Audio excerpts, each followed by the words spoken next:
Yes, I'm going to pop in for a update. Hello. Um, to those who are tuned in right now, how you guys been doing? It's been a while since I made a video, so I just want to pop in and do like a really quick update. I have gotten some feedback on some of my videos, on maybe a few of my or a couple of my fibromyalgia videos with me talking about living with fibromyalgia and how I'm dealing with it. And I appreciate the feedback, and still doing pretty good. It's been so long since I uh, made a video that I don't remember what the last video talked about. Kind of vaguely remember, but since that video, I have been doing pretty good. I haven't had like any horrible flares, any horrible fibromyalgia flares. I have been in pain, especially this weekend.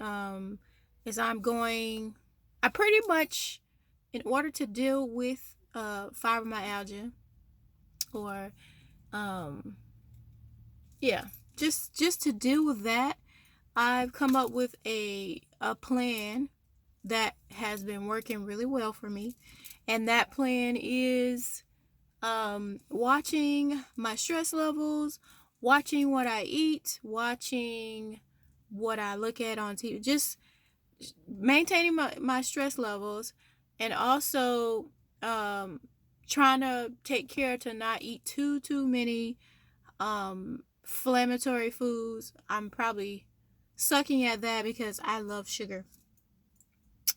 I love sweets, and I just cannot.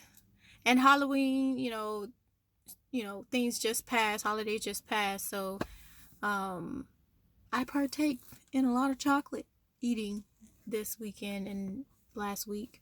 So, and I'm paying for that because I'm breaking it out right up under my neck. That's the thing. Chocolate tastes so good. Cacao is so good for you. Not milk chocolate, but cacao. But I've been eating milk chocolate and a lot of chocolate, and it's not good for me. It always breaks me out, and I'm paying for it, but I'm still not finished with my little container of chocolate that I bought. I'm probably gonna just pace myself, and so watching what I eat, watching that I try to stick as close as possible to an anti-inflammatory diet. That means no corn. That means well, not no corn, but taking out corn, taking out gluten, taking out sugar, and trying to like do eat as clean as possible. And also I've been seeing a chiropractic doctor and a massage therapist, actually two massage therapists. um they both have really good skills that I need. That they, everybody has their like their niche, their thing that they do that they're good at. Even though they're therapists, every massage therapist is different.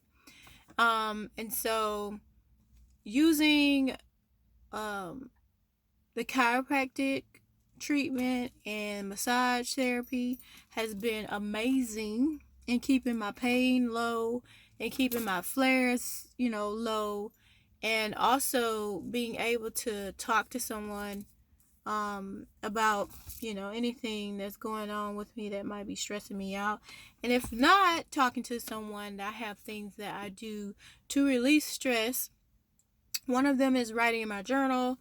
If I feel like I can't talk to anyone, I always write it out. Sometimes I write it out and I burn it to release it, and that has been helping. Like, I've been feeling, I don't know how many months it's been since I've had my last flare. Let me see.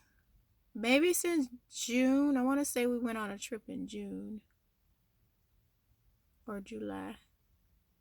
Might have been July. So since July, and it's November now. July. So about 3 months since I had a really bad flare up.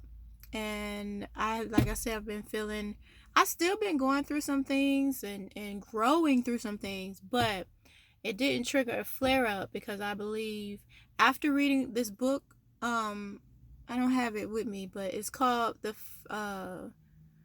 Fibromyalgia Bible or something. I have to remember, but it is a book written by a doctor. And I might even mention this book in another video, but it's a book written by a doctor about who has fibromyalgia and how she dealt with it. And I didn't even read the entire book. I just read up until where it was talking about what she did to like um help her flares, and she basically was saying, that fibromyalgia is, or she believes that fibromyalgia is like an overactive stress response. And so, when you're stressing, you have all these hormones and things that are dumped into your blood, and the stress response, your heart rate is elevated. There's a lot of things, blood pressure, a lot of things happen when you have stress, the ongoing stress.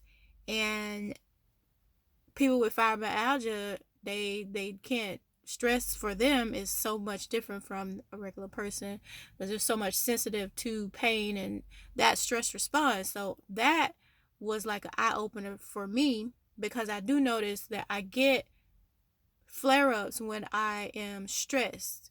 And sometimes that can even be traveling. I can travel, and traveling for me is stressful because I have to sit for long periods of time. I want to stretch, and you know, it's stressful. And also I'm sensitive to energy and stuff like that. So um learning that fibromyalgia is possibly a overactive stress response, I was like, okay, I got to keep my stress down. And then she talked about in the book that um she tried, massage, she tried acupuncture, she tried chiropractic, and kind of like tried them by themselves. But when she combined of things like stress, keeping your stress down, um, talking to someone like a psychologist, just fixing her diet, and also combining massage. I believe she combines massage and chiropractic. And it's like those four things she combined, and I didn't, that was probably like in the first couple of pages, a few pages that I read. Or I might even flip through the book, but I didn't finish the book. It's so much good information in that book. I'm going to put it in the description box. And so you guys can get that book, read it, because it helped me out tremendously with keeping my pain levels down. And I slip up with my diet all the time, even though I'm mostly plant-based. I mostly eat plant-based. Sometimes I'll eat meat, sometimes I'll eat fish, depending on how I feel. But I would say like I eat plant-based 90% of the time. But that doesn't mean I'm eating healthy. Cause I eat plant-based, but I also eat vegan junk food, like coconut ice cream, and I make cookies, and it can be gluten-free and still be unhealthy. So, but I'm feeling much better. I just want to check in, and I hope you guys are hanging in there. For those of you who are dealing with, especially the things that are going on right now. You got the election going on. You got all kind of stuff going on in the world. And you have to really be mindful and protect your energy and protect, your mentality, and just really take care of yourself and take time out and away from what's going on. So you just have to go watch a movie, or go write or read a book, or go make something. Like I make things. I if I'm not creative with my hands, I'm gonna be sad, because I have to have some type of outlet, and that's like meditation for me, when I'm able to express my creativity and create stuff. So that is also a great stress reliever for me. Painting, making stuff, sewing, making jewelry. So it's just about really coming up with a plan, a regimen to keep yourself from, suffering so much. And you have to like really look for things and try things and combine things to find what works best for you. But I think the major thing is, even when you're going through a flare, to just take one day at a time and breathe and do breathing exercises. My therapist told me about box breathing. That stuff, breathing exercises, is like phenomenal and magical when it comes to that, because you're so tense and in pain, or or tense from the pain that you're experiencing in fibromyalgia. You do need to practice daily meditation breathing exercises such as box breathing. So that's another great thing. And I haven't done box breathing in a while, but I have been doing like deep breathing, and recently started doing deep breathing and affirmations. So also being mindful of what your mental chatter is like and what you're telling yourself, because this right here has a great impact on how you respond to how you're feeling, and how that in turn like makes you feel either worse or better or whatever. So that's all. Just want to come in and check in, and maybe I'll come back and do another video, hopefully maybe this week, on another note.